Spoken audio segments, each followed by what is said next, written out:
As youth sports facilities go, this proposal in a Boise, Idaho suburb is one of a kind. 14 artificial turf multi-use fields for baseball, softball, lacrosse, football, and soccer.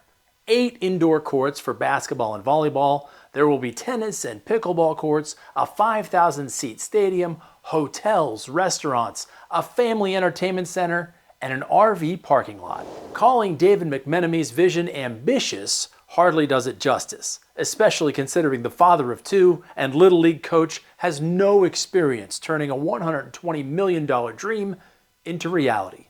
But if he can pull it off, it would change the way communities experience youth sports. Most youth sports megaparks are public-private partnerships with millions in backing from local and state governments and millions more from commercial developers. The city of Kuna, Idaho donated 20 of the 114 acres proposed for McMenomey's project. And that's it. Everything else will be paid for by corporate and private donations and potential naming rights deals. It's going to have to be a unique set of donors who step up and say, let's do something different. Right? This is totally a Rudy story. You know, it's just like the least likely, most unassuming person to do this job.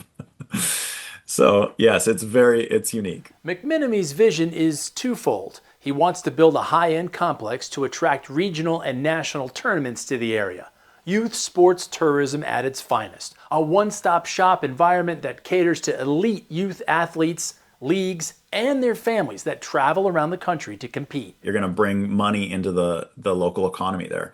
And that's exactly what will happen in our region. There is nothing like it in the Northwest.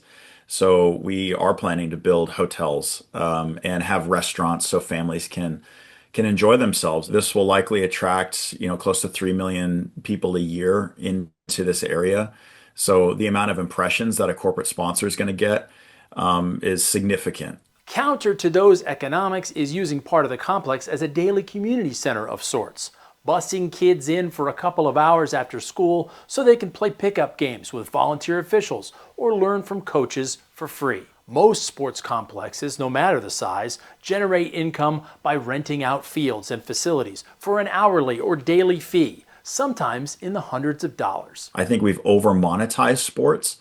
For these kids who are 7, 8 years old, going to pitching lessons and lifting and doing all the stuff to try to get them ahead in their sport, but we're completely missing the most important ingredient, which is, do you love it? McMenomey uses a football analogy to describe his fundraising progress, saying his team is on their own 10 or 15 yard line in terms of raising the full $120 million. But the Kuna City Council has approved commercial zoning for the land, which has already raised its value.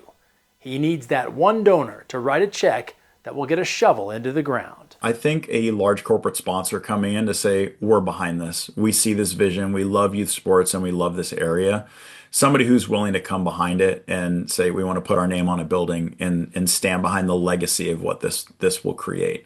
I think we'll invite other sponsors and other donors to say, okay, that water's safe, let's do it. McMenomey also needs the Kuna City Council to approve the official construction plan. They could vote on that sometime in the fall of 2026. For Straight Arrow News, I'm Chris Francis.